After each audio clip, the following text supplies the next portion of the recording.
हम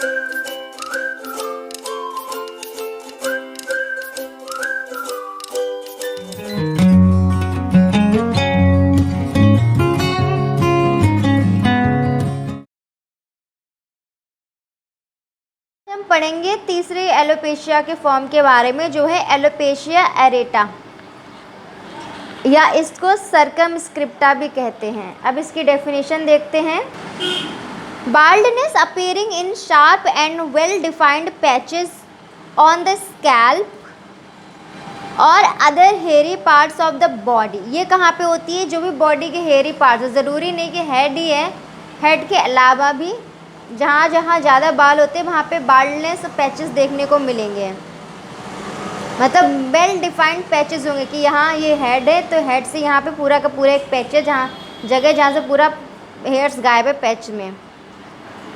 सिम्टम्स क्या होंगे? Hair falls out in a small spot and the spot और patch increasing in size from the periphery. एक जगह से बाल चले जाएंगे और वो जो जगह है, जो स्थान है जहाँ से बाल गए, वो धीरे धीरे साइज में बड़ा होता चला जाएगा। दे मे बी सिंगल और मल्टीपल और 1 or 2 पैचेस में collage very much increasing the size of the बाल स्पॉट। हो सकता है कि जो पैचेस हैं वो एक के शुरू हुए या 2 के शुरू हुए, कभी कभी 2 पैचेस आपस में जुड़ के बड़ा पैच बन रहे हैं, ऐसे करके बाल झड़ रहे हैं। The skin of the affected part is usually smooth pinkish whitish in colour, yet there is no other alteration although the disease often runs a prolonged chronic course. जो स्किन है वहाँ की, जिस जगह से बाल निकले, जहाँ पे पैच है, स्मूथ पिंकिश वाइट कलर की है और ये जो कंडीशन है क्रोनिक कोर्स में रहती है। Sometimes the new growth of here is फाइनर and often of a lighter colour. कभी कभी जब नई ग्रोथ होती है तो वो अच्छी होके आती है या लाइटर कलर में होती है, मतलब जो हेयर्स का कलर है उससे थोड़ी सी लाइट कलर की होके आती है। अब इसके डायग्नोसिस की बात करते हैं।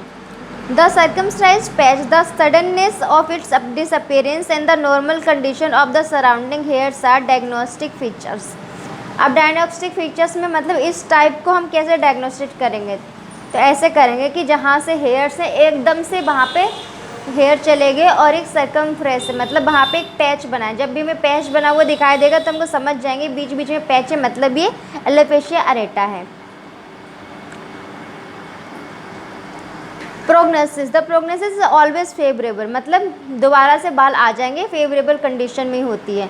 The alopecia is only temporary होती है, although some cases are slow and difficult to cure. कुछ केसेस में होते हैं कि बहुत धीरे धीरे बाल आ रहे हैं, बहुत टाइम बाद, या कभी कभी नहीं आ रहे हैं। इटियोलॉजी, कारण क्या है?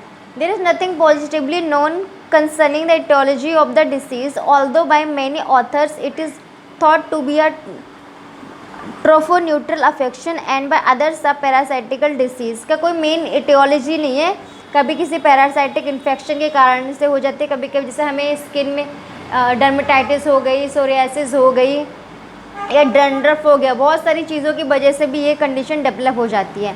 I am inclined to believe much in the latter cause. Frequently the progress of the disease is stopped at once by a few drops of acetic acid. भी बता रहे हैं कि कुछ एसिडिक एसिड के ड्रॉप से ये कंडीशन स्टॉप हो जाती है। ये हर केस में नहीं होता, आप इन मेडिसिन को ऐसा नहीं लेना है कि हर इस एलोपेशिया एरिएटा वाले केस को ये देंगे। ये ऑथर का पॉइंट ऑफ व्यू, जिसने ये बुक लिखी है उस ऑथर का पॉइंट ऑफ व्यू है।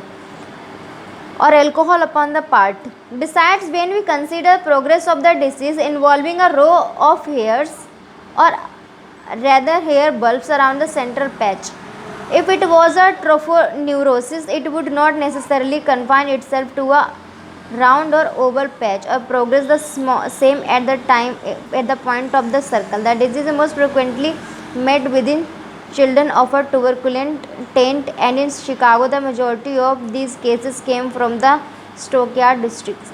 अब यहाँ पे एटियोलॉजी में जो ऑथर है, इन्होंने अपना पॉइंट ऑफ व्यू बताया कि इन्होंने जहाँ जो रिसर्च में पढ़ा है वो लिखा है कि इसके इस टाइप के एलोपेशिया के कहाँ क्या केस में। उन्होंने शिकागो के बारे में पढ़ा, या जो ट्यूबरकुलर टेंट के जो बच्चे होते हैं, मयान की बात हो रही है, उनमें देखा है। तो ये अपना वो पॉइंट ऑफ व्यू बता रहे हैं। बेसिकली इसका यही है, कोई भी इन्फेक्शन वगैरह हो गया उससे हो जाते हैं, या फिर कोई और दिक्कत है।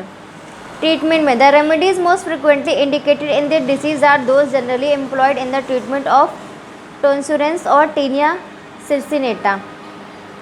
अब ये वही है जो मेडिसिन हमारी स्किन के इन्फेक्शन के कंडीशन में दी जाती हैं, वही मेडिसिन इसमें दी जाएंगी।